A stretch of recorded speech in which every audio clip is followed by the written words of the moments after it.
Boy oh boy, I'm excited to see this movie. Captain Rit versus the Grammar Nazi. Should be a rollicking good time. I'm excited too. But please, Donald, don't talk throughout the whole thing like you usually do. I'd like to actually hear the movie. I know, David. I just get excited. I like to express my thoughts in the moment. I get it. But just save that moment for an hour and a half, okay? Okay, alright, I'll try. I know how annoying it is, so dang it, I'm gonna give it a red-hot go. I'm gonna give all... Shh! The previews are starting. Oh, come on, David. I can't even talk during the previews. Shh! They're all online anyways. I want to enjoy them, Donald. I don't watch them. Ugh, fine. This summer, just when you thought it was safe to scream in space, the extraterrestrial jaws come munching forward.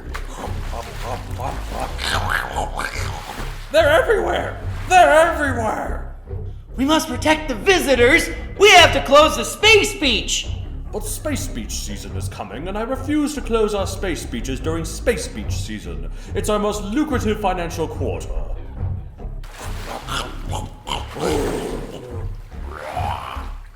Ah! The visitors are getting slaughtered! Space beach season is ruined. We're gonna need a bigger spaceship. Coming to theaters everywhere. Space Sharks, Part 7, The Revenge, in 5D. Boy, that looks dumb. Fine, you can talk during the few seconds in between previews. I'll allow that. Aw, thank you, David. So yeah, Space Sharks, huh? Hollywood's running out of ideas, I tell ya. I'm pretty sure that's a remake of the original Space Shark film series from the 80s, too. Ah, yeah, the 80s. Back when movies were real, with plastic animatronics and cheap puppets. None of that fluid and lifelike CGI that's ruining the film industry today. Yeah, it's the worst. Anyway, shut up. Next preview's starting. Fine. This Valentine's Day, she's looking for love. He's looking for love. But they still hate each other. I hate your face! I hate your voice. Will they put aside their hatred and follow their hearts? I want romance, but not from you! I also want romance. Where is there a suitable partner? I sure don't see one here. Find out if love will conquer all in Totally Healthy Relationship. Coming soon to a theater near you. I yearn for a romance like that one. Me too, David. We'll get into healthy relationships someday, surely. Yeah, maybe. Oh, if only life were like the movies. Oh, if only. Alright, next preview, here we go. This summer, it's coming. The biggest, loudest, boss you've ever heard. R.I.P. ears, coming soon.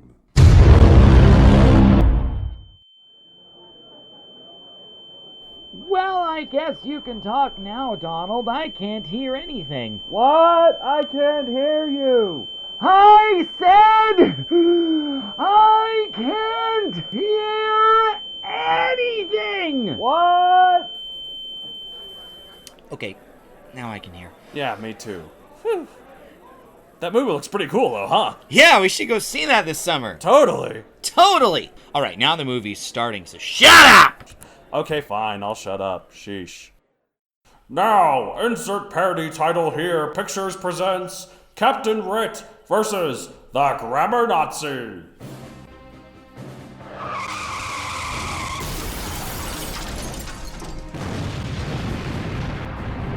Man, those are some big explosions, huh? That's it, Donald! I can't take you constantly talking and ruining the movie for everyone! Ooh, what's that? Ooh, those explosions look cool! Ooh, I just have to keep talking all the time! Talk! I'm leaving! I'll watch this movie myself some other time. God, I can't believe you, Donald. I can't believe that you just refused to shut up during the movie. David, Aw, David, come on! Come on! Oh, he's gone. Well, I guess that was a big explosion. I suppose I'll watch this movie myself.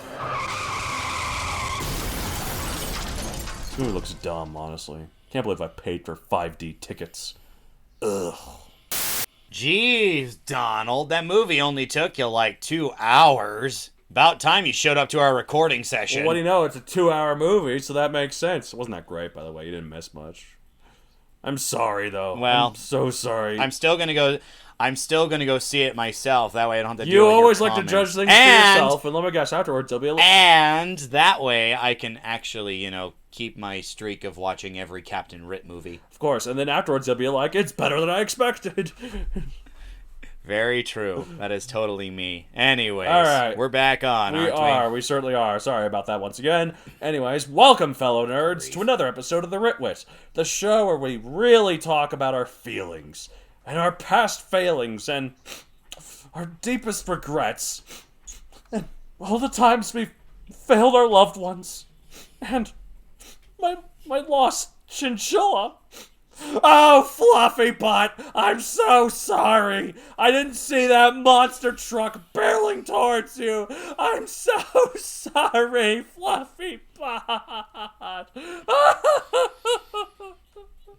a grip. Good. Come on. Okay, fine. Donald, come on. Yeah.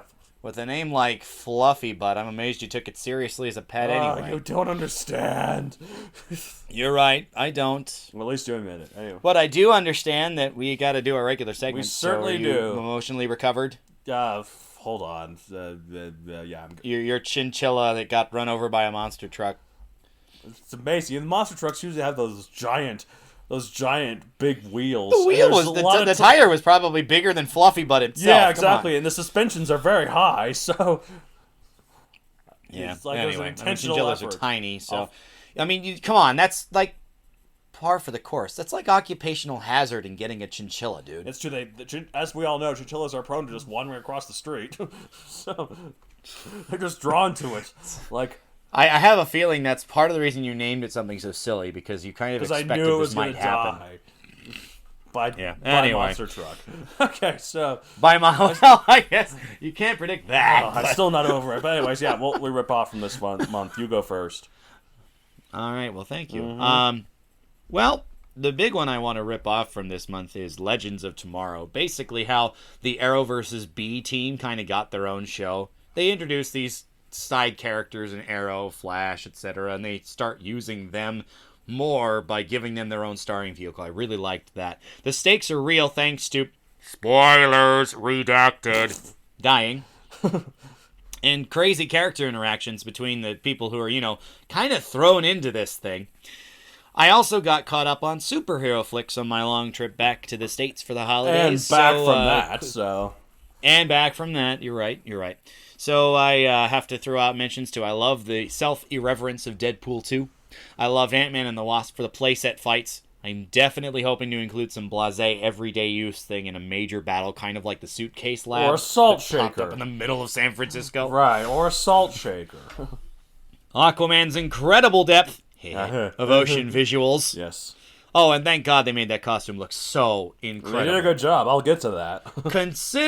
Considering how silly it normally looks, the major scale thing. Well, I mean, Momoa's physique really helped, but that's a different Scale? story. You're talking about And- Ant-Man still? Dun, dun, dun. I don't... No.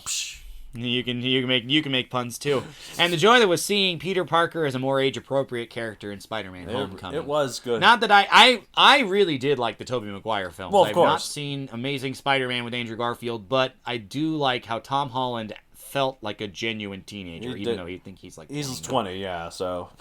I love when So, those you people know. are, like, saying, like, oh, he's too young. I'm like, no, you're just used to teenagers in movies looking like 30-year-olds. Well, okay. My favorite show growing up was Power Rangers. That or Thomas the Tank Engine. But Power Rangers, they cast people who are like late 20s to play high school. Well, that's usually how it is, You know, so... I don't quite remember noticing that at the time, but it's really obvious now. Well, it's like that. Being in that age group myself, Right.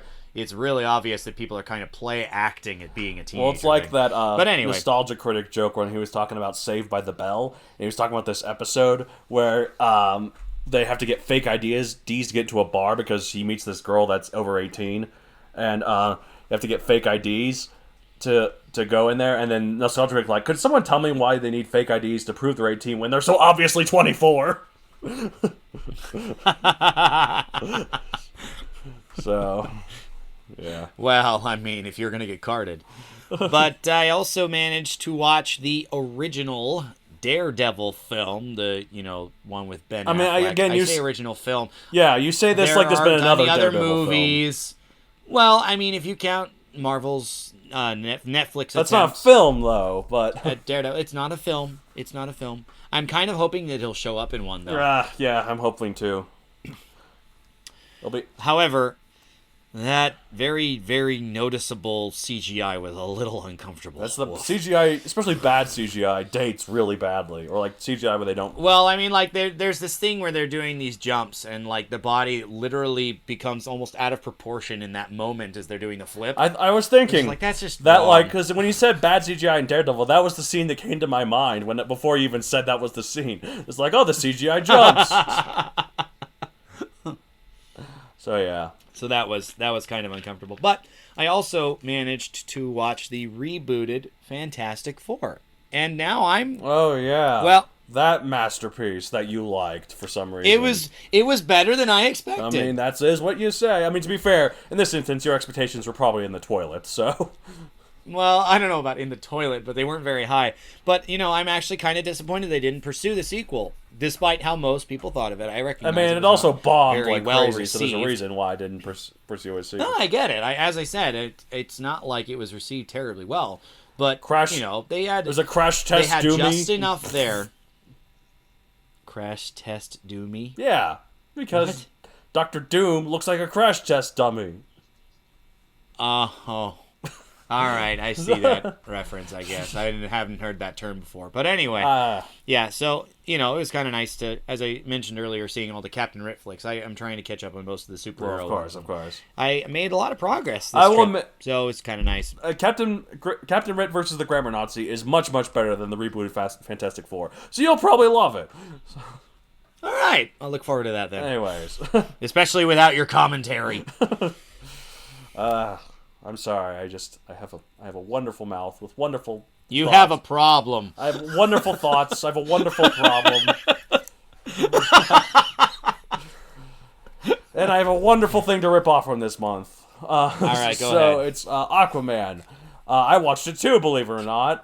And I... Wow, really? I absolutely you only beat me to loved think by it. months. Like, it's definitely one of my favorite movies of the year. Like, I loved the bonkersness of it, the total shameless commitment to its comic book roots, the endlessly creative designs of the armors, creatures, weapons, vehicles, structures, and the absolutely glorious final battle. I found it fascinating that the Atlanteans split into we call them Atlanteans, I guess, but there are so many different, factions, and they all look distinct. Right, I exactly. love that. Some of them are, fish people, some of them are crab people, some of them are, weird trench people, whatever they're supposed to look like. I don't look like... Whatever those are supposed I've heard they to look be, like the xenomorphs from Alien, so people have called them xenomorphs. And they spelled it with a C, of course, but that's well, hilarious. they call them Anyway. CEA, so... Right, well, yeah. Okay. No, you mean SCA? That's what I meant, sorry. I'm a writer, guys. I can spell. You should see some of his stories before I end up looking them over. I'm a published author, guys. I'm so good. I'm a 3-time published author. What? Anyways. But yeah, so the final battle was so glorious. Like, throughout the last 15 minutes, I had such a big, stupid grin on my face. It was just so great. And also, and this is a bit of a spoiler, so skip ahead about 20 seconds, but there are surprise dinosaurs in it, which automatically boosts my love for a movie. Like, when a movie's great, but then there's already adds dinosaurs to it, it's like the dinosaur multiplier. Like, it's if it's great, and then it's dinosaurs only for something people else. who care about them. What? All right, fair enough. Well, I was gonna say it's because it's you. There's a dinosaur. Of course, it is. I wouldn't add one, but Of course. that's me. Anyways, there's so much I'd love to rip off from Aquaman. I could do multiple episodes with it, but for this episode, I'll say what I rip off of it is the sheer earnestness of it. Like, rather than be self-aware, like it could have been, and how dumb some of the stuff might come across, like the costumes, the concepts, and names like Aquaman, Ocean Master, and Black Manta. To be fair, Ocean Master and Black Manta had basis in the story, which I really liked. They added. Right, I know, but like, Aquaman's didn't come from anywhere in particular, but Ocean Master, I really loved the story. They added a story to that. right. And Black Manta's as well. Right. Well, like they made Ocean go ahead. Master a title that you could earn by conquering all the Right. kingdoms. By getting a majority of the right. kingdoms Rather to than follow I think in you. the comics it was just a name of a character. Like I don't remember. Yeah, I believe so. Okay. I believe so. I don't remember clearly, but Anyways, but rather than be self-aware about how dumb some of this is, it instead opts to use them proudly, giving viewers no choice but to respect its commitment. Like when Aquaman emerges Right. from the waterfall in the classic costume, like you were saying, complete with it does look epic, but it has the bright orange shirt and green pants, Scales shirt. and Scaly shirt. yep, it's orange, bright orange, and then the green pants. It's treated with such earnest reverence that rather than laugh, you're in awe. It's the perfect. Didn't there be Yeah. when this was Yes. didn't some applause break out when he bust out of the waterfall? Yes, with the I costume believe on? so. Also, some applause happened at the end of the movie, a lot more, but that's to be fair. Well, I mean, yeah. But still, like that was just like, yeah, it's just the original Aquaman. All he needs to do is ride a seahorse, and it's the classic. I mean, he does do that at one He'll point. talk to the fishies. Well, he does, but was it a seahorse or was it a hippocampus? It was like a sea 'Cause dragon they tied thing. a lot of mythology, and they tied in a ton of mythology to Right. this film as well, which is really intriguing because obviously Atlantis is a thing. It's a Greek myth originally. Both of us being Age of Mythology players acknowledge as like a separate, quote unquote, separate civilization, but not to the scale that they used in this movie. Right, which is no, really cool. exactly. But like it's just the way they did it in this movie. It was like to like treat it so earnestly and like such. It's the perfect way to handle a character like Aquaman, one who's been mocked for Yep. decades for being lame. But much like Ant-Man, though, I feel like said mocking will die down quickly after the success of this movie. So Quite possible, especially because of who they cast to play Aquaman. Jason Momoa, he what a is- beefcake, He is totally beefcake. and also He is very incredible. charismatic and likable. So I'm not Yeah, in in love, real life, listeners. too, I swear. so I've heard. I let me go find my very real girlfriend, who's very very. Something about Man Crush for the year. You said this is your favorite. Well, we aren't doing the Witties. Spoiler alert. We might aren't not be doing it the this Witties year. We just thought it'd be too predictable, and also, who cares? And also, Jason Momoa would win in a landslide for guy you. I feel don't gay know. For, so. Thor was it's always nice to look at. Paul Rudd, he's always delightful. Paul Rudd. He's always. He's always delightful, but is he really that high on your list? Let's see. Thanos. I've How mentioned about before. no? Thanos. I mentioned before. The big sleeveless tee. Oh jeez. Oh, that chin that's That- gets shaped kind of like ridges on a hill. But anyway, such a strong jaw. very strong jaw. I'm it would not swimming break already. even if he snapped Sorry, it. Aquaman, but All right, Thanos anyway. wins. Big purple muscles. Just in time for the movie where he did. Anyway. All right. Well, So, should we move on to our next yes. segment? What then? will we at the wit? Dang it! What? What we, the Red Twit, have read. Yes, thank you. It's been a while since I messed it up, and now you. It's back! It's back. Yeah. What have you written? Yeah! Anyway. So I got the most recent episode of Starburst back from a co-author, so I went over it with him. While I was at home, I got to see him too. It was really nice. Nice. Worked up on cleaning some of the prior stuff. I'm also planning the next episode, though I have yet to write it, and this is where you add the boo track. Boo. Boo. Nah, that's fine. We're getting into the end game. Yes. Additionally, we spent quite a bit of time talking about how to proceed to the end, so there's a fire underneath me to work on it soon. Now I just need to make the time to do it. Well, you better do it. That fire's getting pretty hot. No, I was going to say that fire might be dying down if I'm not careful. No, I mean it's gonna burn you. Because it's gonna a burn you to a crisp. metaphorical fire Your life as opposed to a depends literal fire. on getting this done. Just like fluffy butts dependent on getting run over. Don't you remind me of fluffy butts. So, You just may gotta get over laugh, it. Get yourself but- a new chinchilla and name it. Get yourself a new chinchilla and name it Fluffy. Beep. Fluffy ass, yeah. Anyways. Sorry, Donald. Not to bring up bad memories. So what it's have you? okay. What have you writ? Thank you. I have writ the final Megazoic book. I said I'll wait a bit before revealing the name and description, but by this point, okay, it's a bit of a peek behind the curtain. We were originally going to do this episode a while back, but Well, not a while ago, but we originally recorded this. and then I was dumb, and then I didn't save what we had done so far, and then my computer did an update on its own. It's like, we're installing important updates, and it restarted everything, and then it didn't autosave, and you know how much of that update I've noticed? Nothing. I hate those auto updates. They do nothing but hurt you. Okay, well, they do stuff to the apps that run behind the scenes, I suppose. I'm but sure. Sorry, back anyways, in. the reason why I bring this up, though, is that I actually am going to reveal the final Megazoic book this Monday on my professional Facebook account. But will I get this edited and updated by then? Find out, listeners. Follow him on Facebook. You know what? I'm going to do it. I'm going to... I don't know why I won't, because therefore it forces me to procrastinate. So I'm gonna do it. You ready for the final Megazoic book reveal? Remember, this is where you do the yay. Oh, right. Sorry, let me get my appropriate. Yay! Voice. Good on. work. Have a cookie. 3 times we've done this, it never gets old. Okay, so my final book. But Yay! let me say the final book. Yay! Megazoic. An Era's End. Yay! I said that kind of quickly because I was waiting for you to interrupt me. So I'm going to Megazoic. An Era's. Yay! I'm going to stop recording right now. We're done. No, it's fine. Okay, so you want me to interrupt you, but then when I interrupt you, you decide to say, nope, it's over. Forget it. Okay, Screw you. I don't want you to interrupt me now. Okay, you ready? Okay. Megazoic, an Era's End.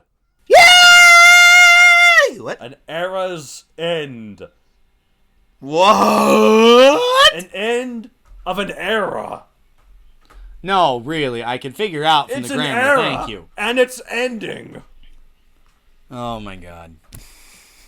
Normally at this point I'd reveal the back of the book, but I don't know. I don't really want to do that. I mean, I could. I was about to say, that's entirely up to you, but we're already in almost half an hour into this recording. Well, I'm going to actually, and also I'm, You realize your wallet and phone are blocking your face? I can't see your face. Not that it particularly matters. I'm glad you really want to see my beautiful face.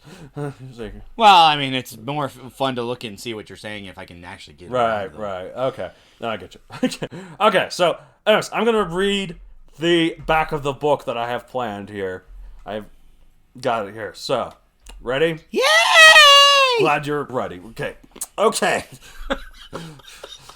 The world recovers from Zulgarin's last attack. 9 years have passed since his horrific... Oh, by the way, spoiler alert for the other books. Oh, Jesus. If you haven't, buy it on Amazon.com. 9 years have passed since his horrific culling, and the great dinosaur cities have become mighty fortresses. Life goes on, hatchlings grow, relationships build. While losses are not forgotten, society marches forward regardless. They live under the protection of the Red Lightning, the global force field constructed by Cortan the Sign Raptor. Despite their advancement, he knows they cannot sit idle. They banish Zulgarin to the stars beyond, but with his godlike power, it is only a matter of time before he strikes again. That time has come. Zulgarin returns to the Earth, more ferocious than ever. Every civilian is endangered by his assault. Every building topples under his might. The monstrous, undying Stegosaurus attacks now, and will not leave until he is the last dinosaur alive.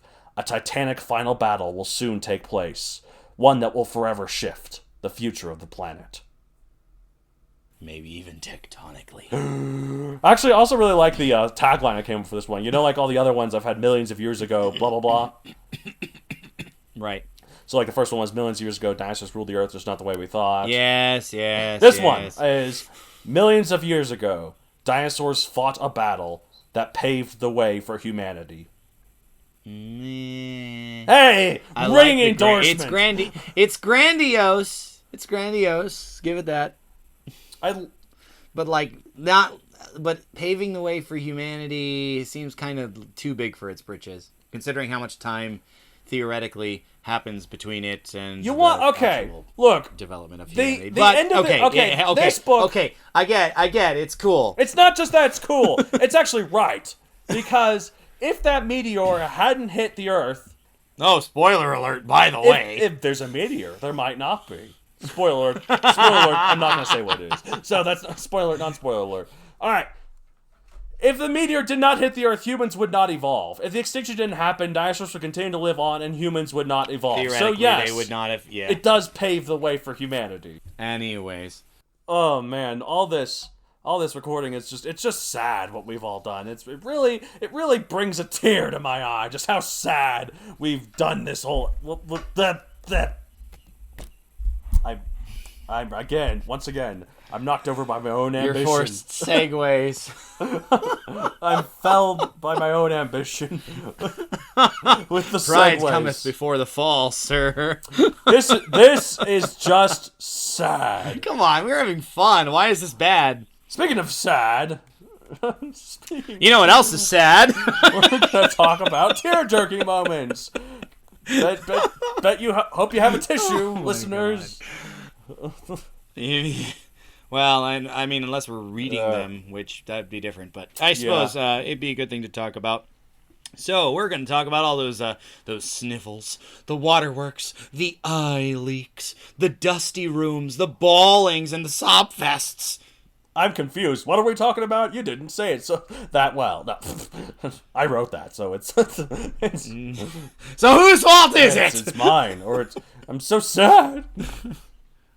Oh, fluffy pot!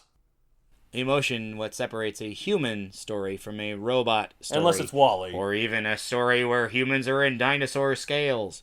Unless it's WALL-E, of course. Yes, WALL-E. We all feel emotion. Yes, WALL-E is... We all yearn for things. Sometimes it pans out, sometimes it doesn't.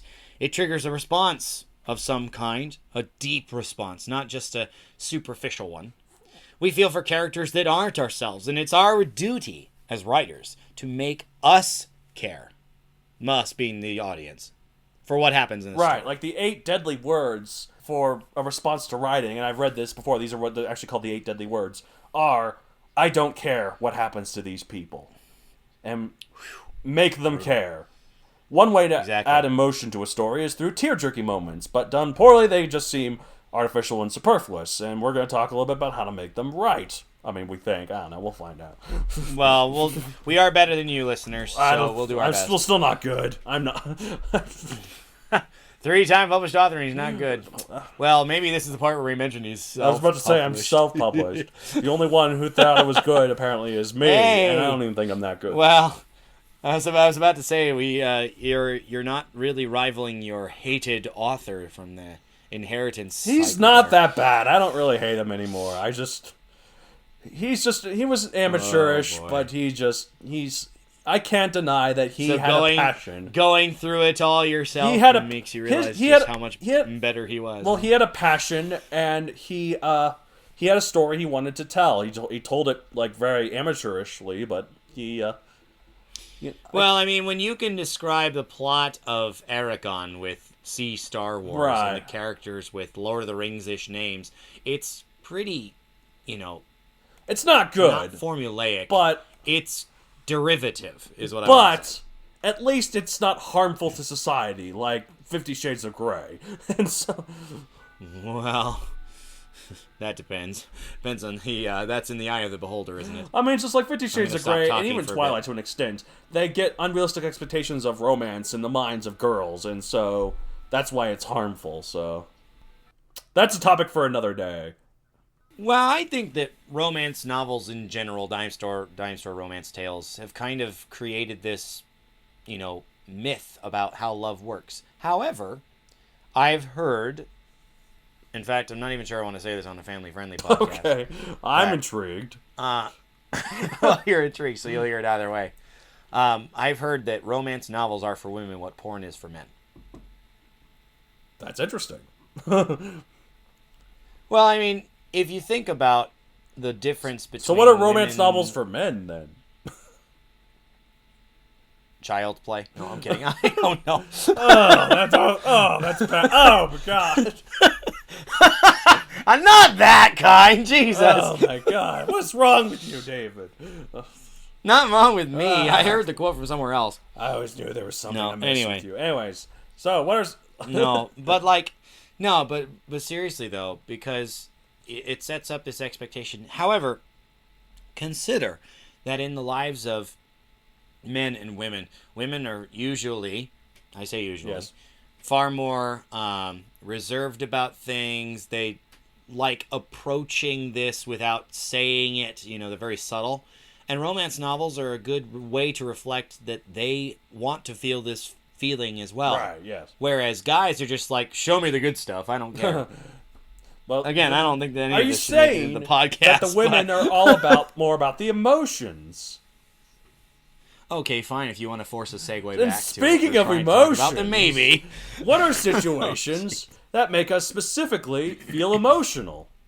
I really shudder to think of how much of that conversation you're leaving in this final cut, by the way. So, we're going to talk about tear-jerking moments, starting with what are situations that make us, as in Donald and David, specifically feel emotional. So, David. And keep in mind, listeners, that Donald over there grew up with 3 older sisters And he's very 0 good at brothers. tapping into his feminine side. Yes. Well, I mean, that was kind of the implication. I would have said it both at the same time. Right. But anyway, I only grew up with the one older brother, so I'm not as necessarily good at it, but I have gotten better at learning that real men know when to cry. Right. So, with that said, I am a sucker for reunions. Yes. If every circumstance just invades until they finally are able to come back together with swelling orchestral background music, I tend to feel my eyes well with tears. Right. Along those lines, where children are taken captive by some force or event, notably in Tokusatsu, the unbridled joy when the parent sees their child healthy and whole is affecting. Yes. I believe that any situation where you would feel like crying in real life can be emotional to others as well. Of course. But obviously the scale is different in each reader / listener / viewer. Right. Loss is never something to be trifled with. And eulogies can be beautiful if tear-inducing. Right. If not tear-inducing, I meant to say. Well, whoops. I was going to say... We'll try that again. There's actually... On that note, though, there's been a few times where I've seen eulogies that actually are kind of funny, because sometimes people view it as, like, a celebration of their life. And, like, they talk about some of the more embarrassing stories, but, like, not in, like, a disrespectful way, but, like, in a... To share a side that people might not. Right, exactly. Or, like, to say, like, oh, remember that make time light when of a he did situation. this? And I was like, oh, that's right. So, Yeah, no, yeah, eulogies can be, they're bittersweet. Personally, they can be beautiful if not tear-inducing. It just depends on how you eulogize the person. Sometimes it is comedic. Sometimes it is heartfelt. Right. Like, I remember trying to speak after my grandfather had passed, and that was very, very tough. But, Yeah, no, I can especially imagine. high on my scale is the bittersweet stuff, where one good thing may be at least dulled somewhat by the presence of an equally important bad thing. Not that it's a particularly happy idea, but, mom dying in childbirth, for example. Right. But the child's okay. Well, that's good. And so the joy of having the kid is kind of negated somewhat by, your spouse is gone. Right. In that event. But anyway, another one that I particularly feel emotional about is reconciliation. Right. This is a bit of a personal story. My older brother and I don't always see eye to eye, but there was one really big argument that had us shouting at each other. Not going into more details at this time. But by the end of it, I was in tears and spent emotionally, and we bro-hugged it out. Well, that's good. I'm glad that which was really cool. Ending. Yeah. Yeah, I mean, it could have been bad, because it was intractable. He would not change his mind. I would not change mine. So we just had to settle to see things differently and realize that, our affection for each other as siblings was more important than the argument we had. Right. Of course. Yes. I hope that somebody seeing that cared and was invested in our lives would be teary-eyed seeing something like that, is what I'm trying to say. Well, of course. Well, as you said, though, it is different for every person, but, that's why it's kind of nice for us to mention what makes us specifically feel emotional. Maybe a lot of listeners agree, maybe they don't. And there are plenty of things that we probably wouldn't consider emotional that you do, and this is not attempting to say that it's not important or unemotional, just that for us it doesn't trip on their register. Right. But speaking of which, that was my opinion. How about yours, Don? Okay, well, basically, what makes me feel emotional, is when someone is hurting, either emotionally or physically, and I feel like they aren't getting... I love that you add emotional there. Well, it's not just, physical pain. Right, of course. Well, it's hurt can be a lot of different things, and I feel like True. It's especially bad if they're not getting the help they deserve. I'm a naturally empathetic guy, not to brag, listeners, but I have feelings. You do. And I hate hearing stories about people who are going through torment or misery, and especially if it feels like I can't do anything to help them. I mean, if the solution is so simple as simply having the right resources, that's, nearly tragic. It is. If, someone is, they need money and they don't have money, But somebody could give them money and it would solve most of the problem. But they just don't. That's really sad. Yeah. You really like moving that into my way, don't you? What? You really like moving the phone wallet combo into my way, don't you? I don't even know what I'm doing anymore. Hold on. I'm too sad. Nah. Okay, so also when someone is under intentional abuse and pain and is helpless to escape, so children or animals, someone Captive children, folks. Not that we endorse this. Right. Not that we endorse this at all. But what? What did you say? I said captive children, folks. Yes. Not that we endorse this at all. An abused animal. An animal can't escape where it is, and it's just... Well, I mean, some might have the means if there's some other measures not taken. Right, but especially... if there's a fence, they can't run, but otherwise they could seeing go. an animal just broken is just the worst. I mean, Fluffy Butt just ran out in front of that monster truck.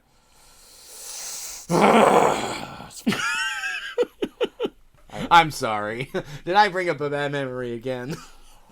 I don't think you are sorry, because you'll just keep doing it. Maybe I will. But in terms of happy emotions...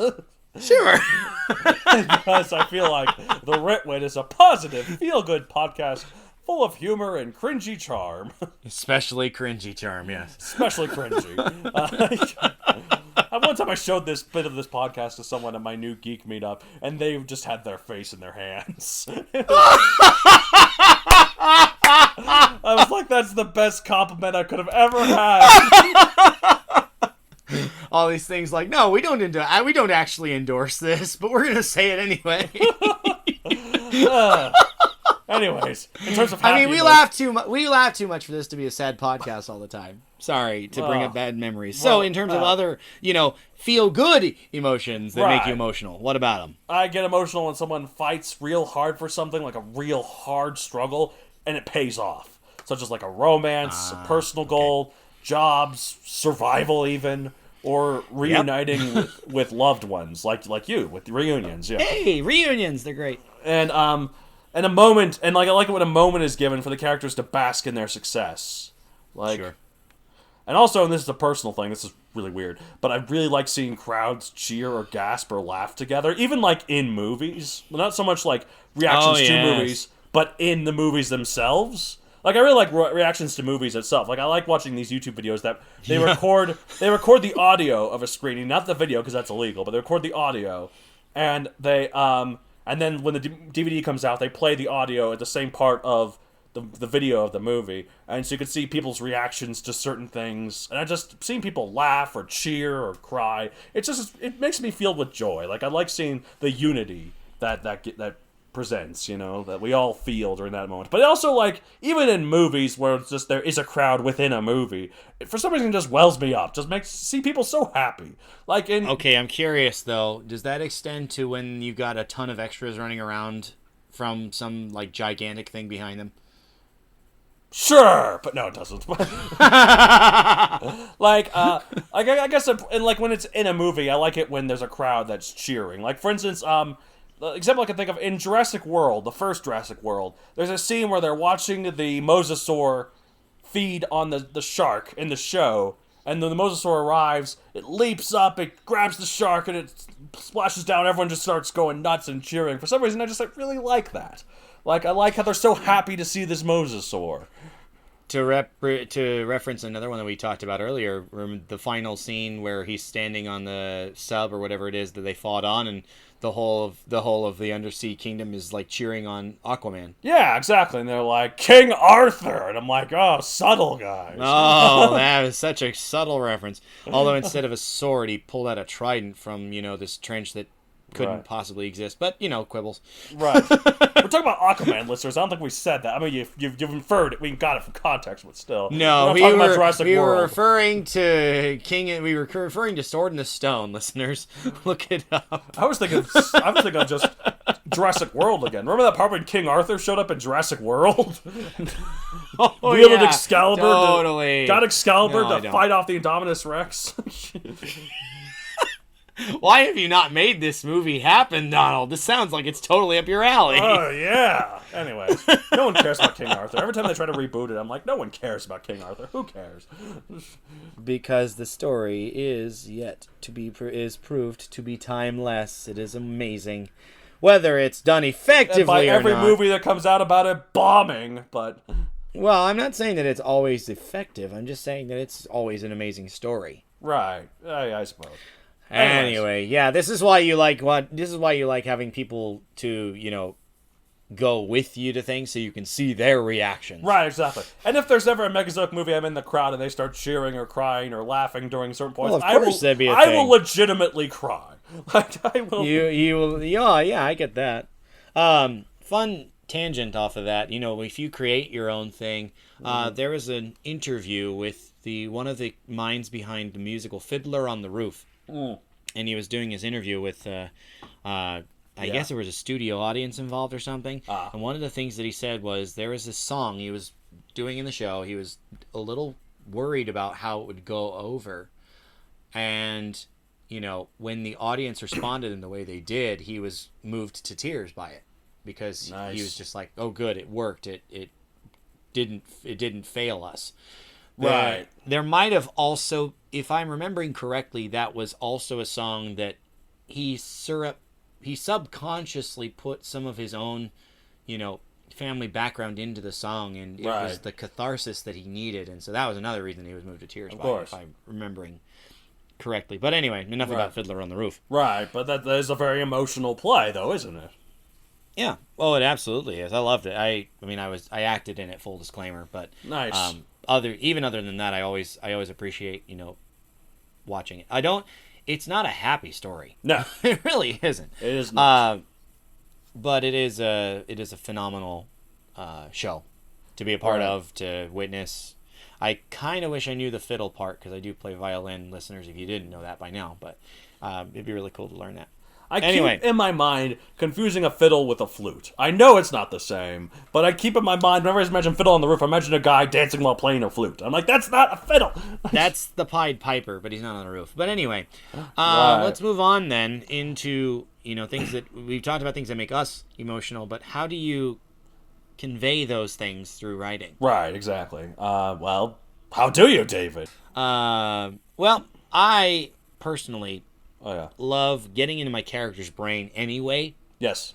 But particularly for these moments, these big ones that you want them to be huge emotionally, you need to process them yourself. Yeah, exactly. What I mean by that is maybe the character is based off of you. Maybe the reaction is the same to the way you do it, but just if you put yourself in the character's shoes, how would, quote unquote, you react?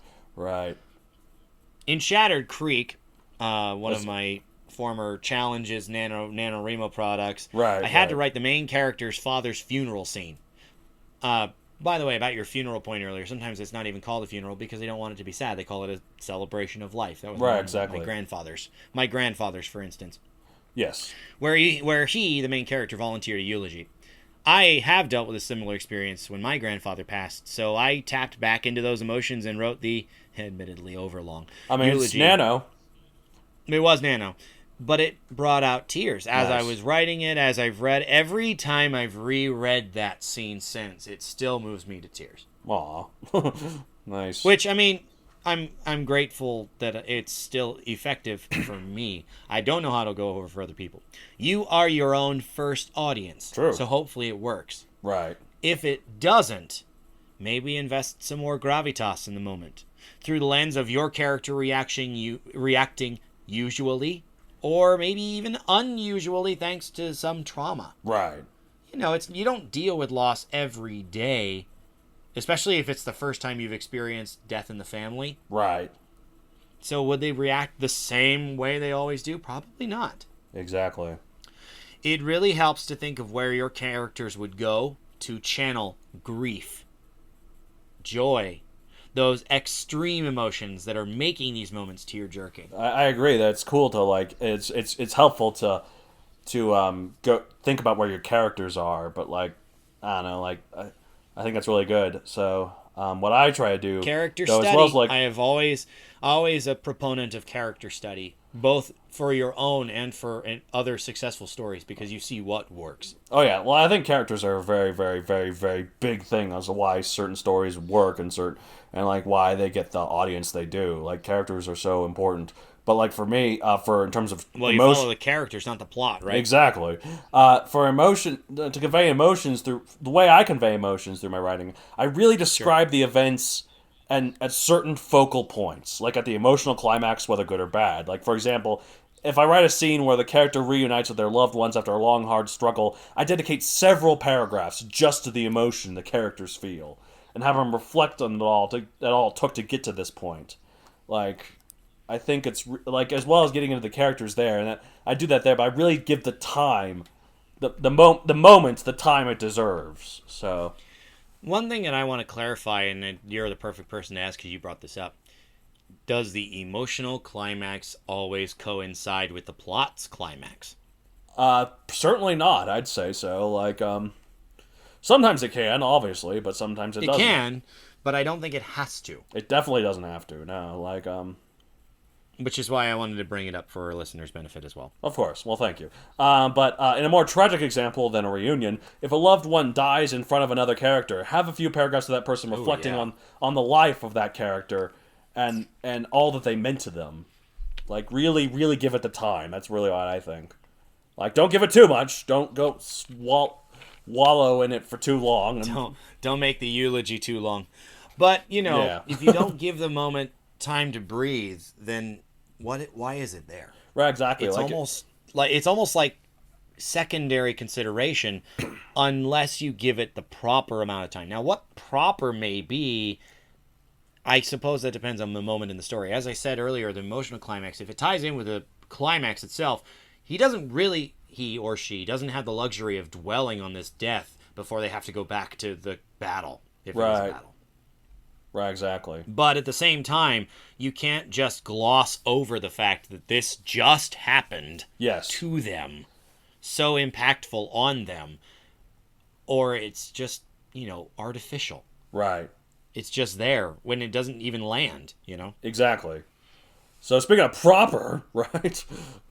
Well, speaking of effective. Or should I say improper and ineffective? Or ineffective, yeah. Yeah, exactly. Hey. You're not the only one who can do this horrible segue shtick. I was really impressed with you at first. And you're talking about like proper. What is the proper way? I'm like, oh, I see where you're going with this. Because we got our notes here. Yeah. What are improper and or ineffective ways to convey emotion through writing? That's what the Alright, document well, I says. guess I'll- And speaking I of guess I'll which, go ahead. what are improper and... Now that we've officially over-adjusted for a segue. But anyway, we mentioned before that people react differently. Right. People have different scales of things that make them emotional or maybe unemotional, perhaps. Don't assume that everyone reacts identically to yourself or your main characters. Right. Reactions may be quite various depending on the situation. One person's death to a relative is tragic. To another person, if it's a hated rival, they're just like, all right, he's gone.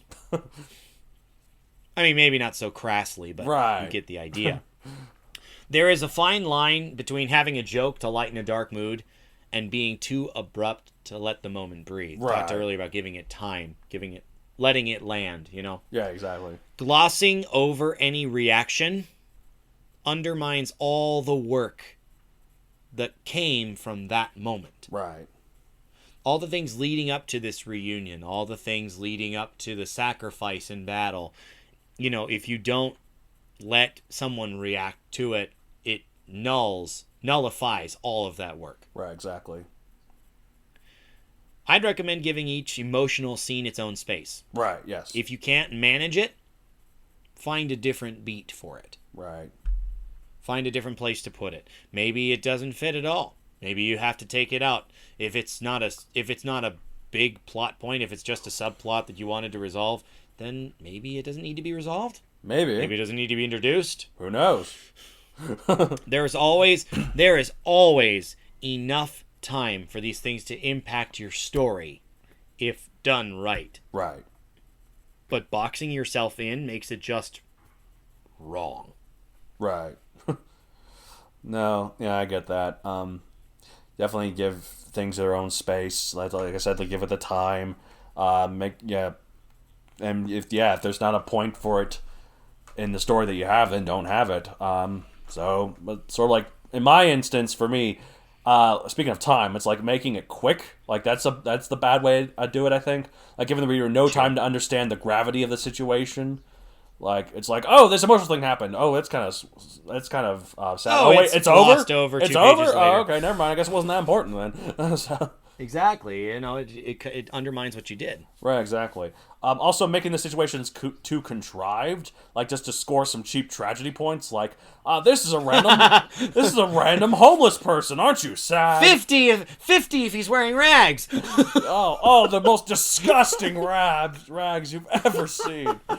Or like 100 if he's got a poor little dog with him. oh, the dog is so hungry, aren't you sad?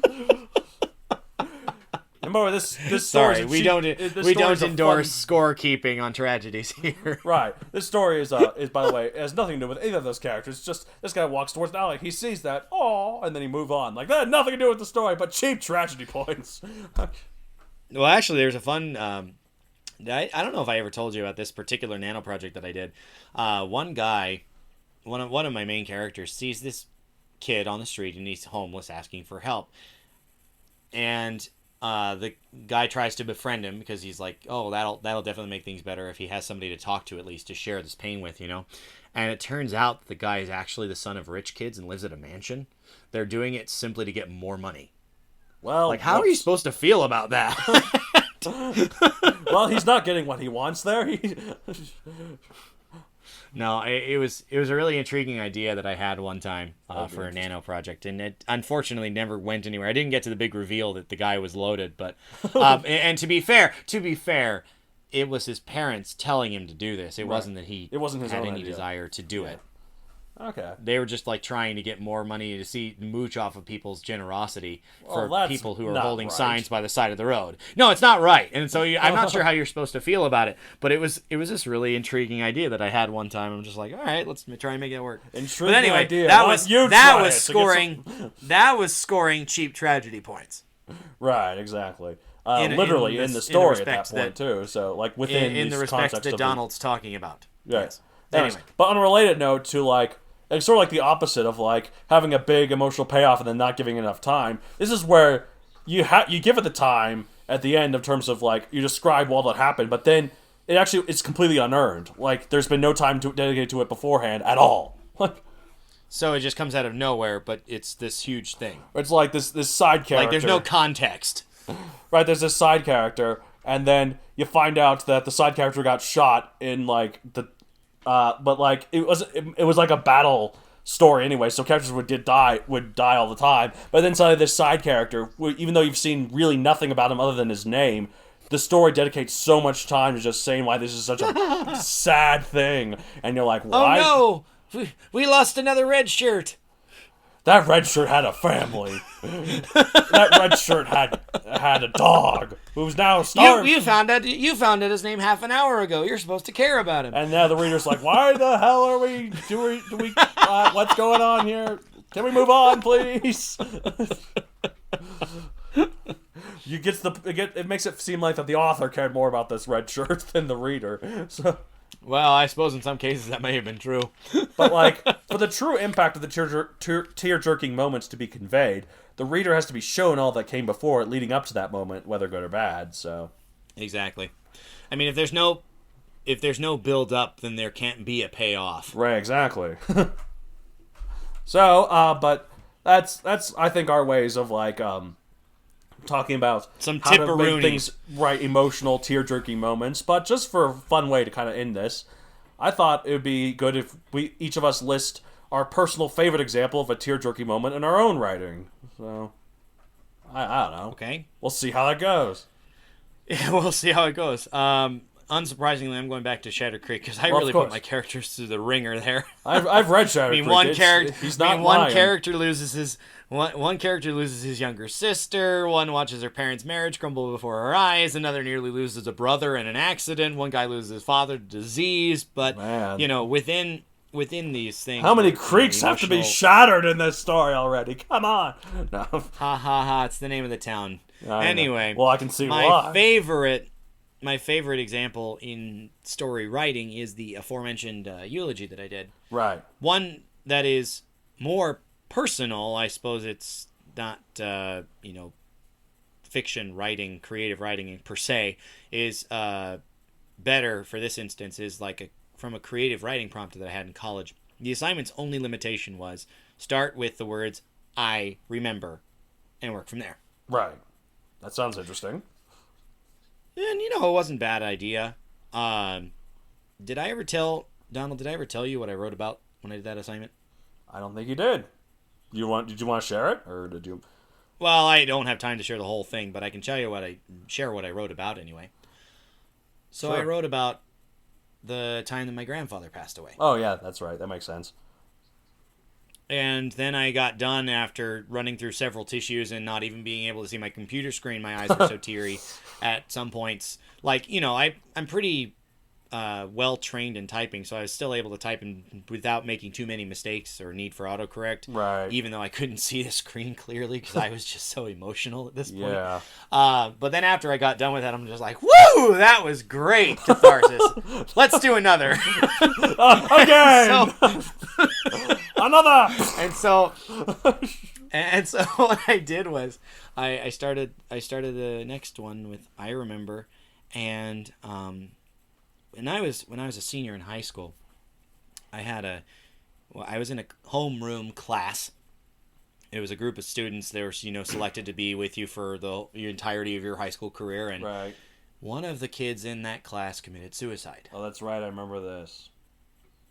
And so I remember, well, I said in this creative writing prompt thing, I remember when he committed suicide, basically, and talked about that.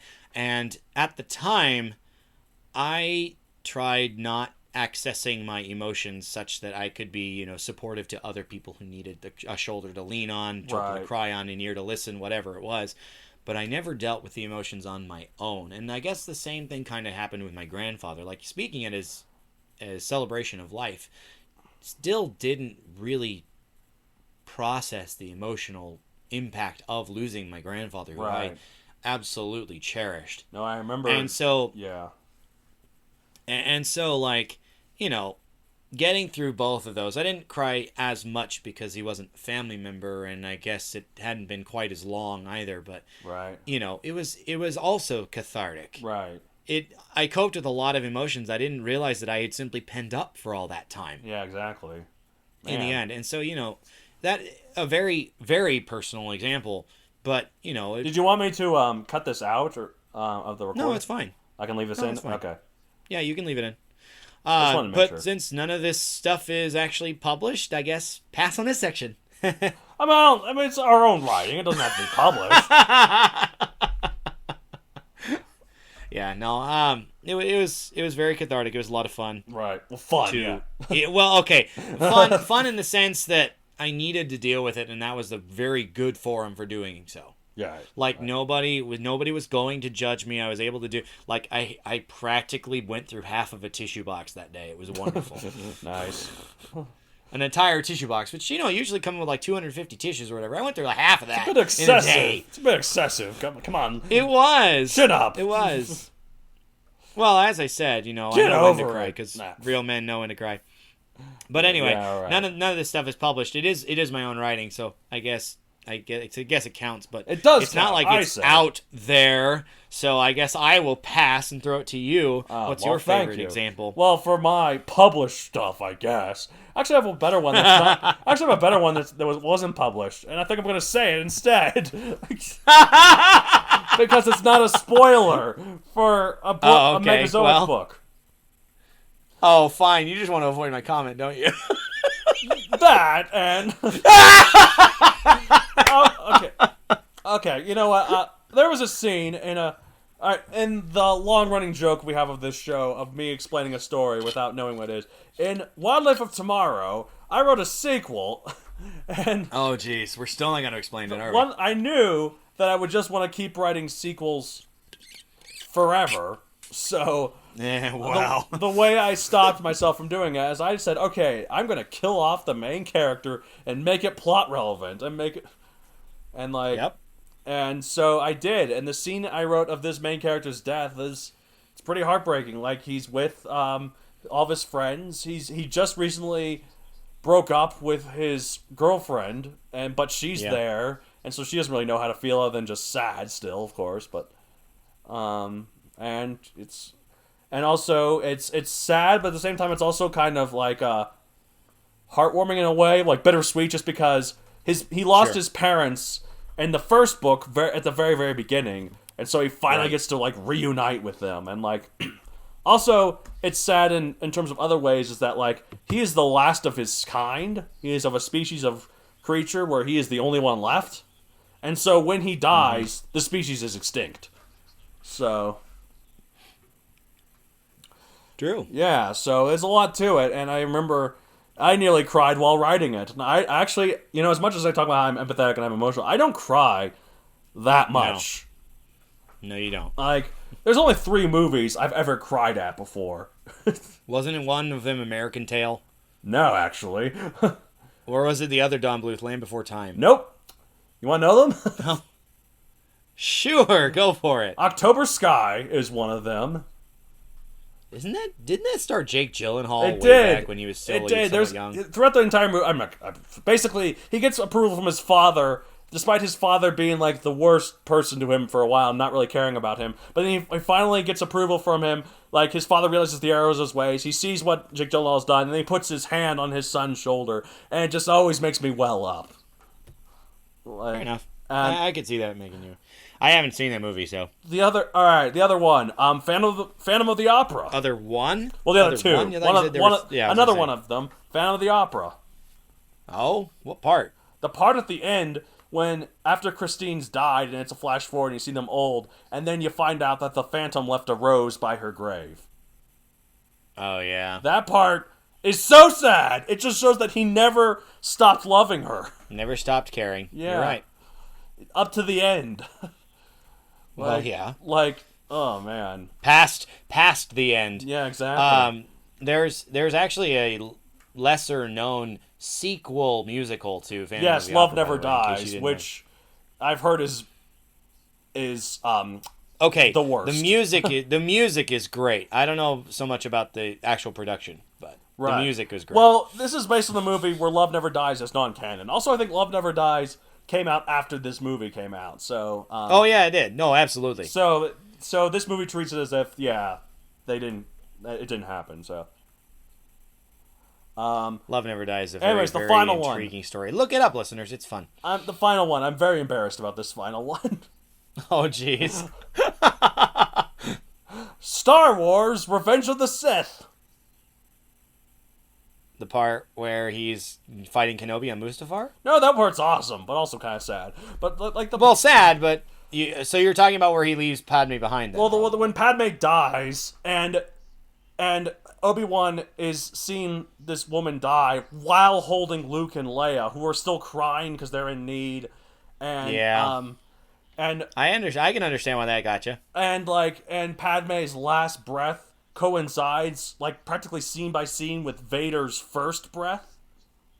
First breath, yeah. Yeah, exactly. So it really shows that That was a narrative choice. You know it was. well, exactly, and that Vader literally killed Padme. Well, I mean, and okay, like, not well, not, that one's less literal, but like, you know, the idea that it was also the last thing tethering him to Anakin. well, actually, the part that also makes me really sad in that movie is like, you know, Obi-Wan has talked about like how, you know, Anakin is his brother and that he shouldn't have felt so emotional for him because Jedi aren't supposed to be emotional, but he's like, I loved you, and then when he drops Luke off to his aunt and uncle, and you see him just kind of watch them carry off the baby for a bit, and you can see in his eyes he's reflecting on like, You literally see reflections in his eyes. well, like probably the double sunset. I'm kidding. The double sunset is right in front of him, so probably. And he's reflecting on all that he's lost, and he's like, and also the knowledge that while you know he lived on through the Force and all that crap, Obi-Wan never lived to see Anakin's redemption, and that's just sad to me. True. So Yeah. And I know that you're on record as not really liking the new Star Wars very much. But Right, I think it doesn't mean you. I don't really like You any- didn't dislike the old ones though. I didn't. I disliked. I didn't really care for Attack of the Clones. Although I did like the ending part is really cool. All the different spaceships and all the other stuff and the battle for Geonosis. Anyways, in a spoiler-free cast for what he was going to talk about from the Hunted Ones, buy it on Amazon.com. Megazoic, the Hunted Ones. Yep. Yeah, sorry, not for saying it right. But anyway, That's okay. Quen was involved in this moment, and she's not a very emotional character, so that gives you an idea of how desperate the times may or may not be. But if you're desperate to find out, why don't you go and buy it? Yeah, go and buy it and find out. Read it for yourself. And soon you'll get to buy Megazoic and Eris End.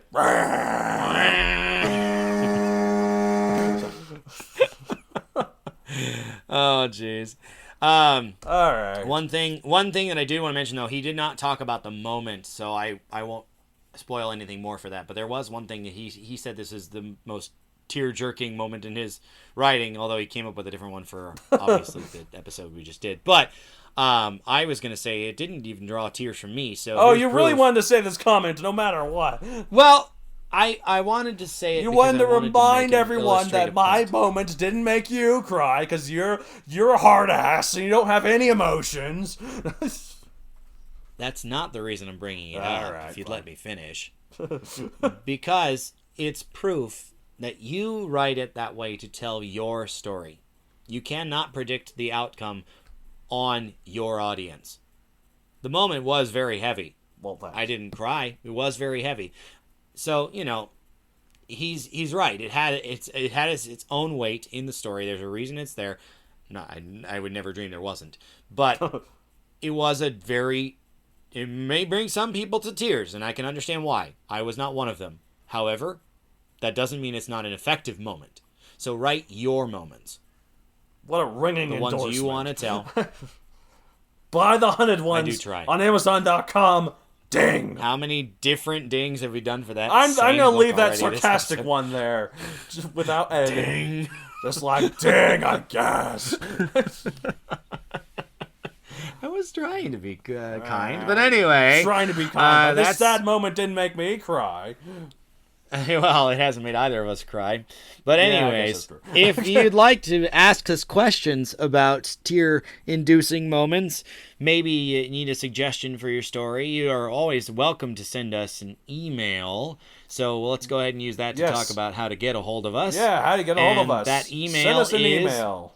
Matt D with 2 T's at MatthewDonaldCreator.com. Your own email, or you can use the contact page on the Matthew Donald Creator website as well. Yes, you can. I actually did get an email from someone. It wasn't about the podcast, it was about my book. So it works. I can. We can prove it works. I can Well, we prove already it- read off questions. We already read off questions before, didn't we? Oh, that's right. Consistency. The only thing I'm consistent at is being inconsistent. So. Please download the Ritwit on iTunes, on Libsyn from the website. Give us a like and review if you do it through iTunes, please. do. It's always helpful for the podcast.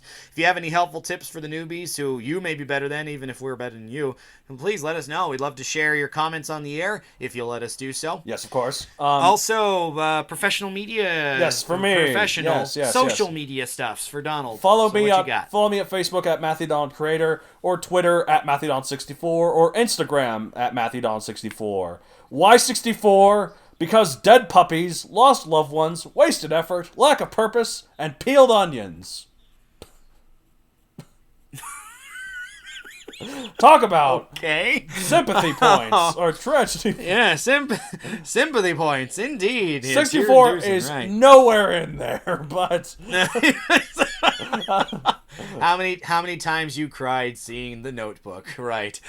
I have never seen The Notebook, which must be proof that I've never had a girlfriend, because everyone who's had a girlfriend has Not had their true. girlfriends made them Not true. We've talked about it. But anyway. Their girlfriends also, anyone who's had a girlfriend has had their girlfriends made them watch The Notebook. my girlfriend didn't. But anyway. You should have held on to her tight and never let her go. Nah, it's fine. Well, apparently. It was a big issue. We're not gonna get into it. Also, out of recording real quick, do you have the YouTube channel up such that we should mention it here? I do not have the YouTube channel up. I'm sorry. I told you we're not doing weekly until you do it. So Well, it's not going to be until Get about on the that. 8th or so, or the 10th. get on that. We'll get on. All right. Bless you. Excuse me. I'm leaving that in. What? You get the real content here, listeners. Keep it for the outtakes, right? You can't tell me what to do.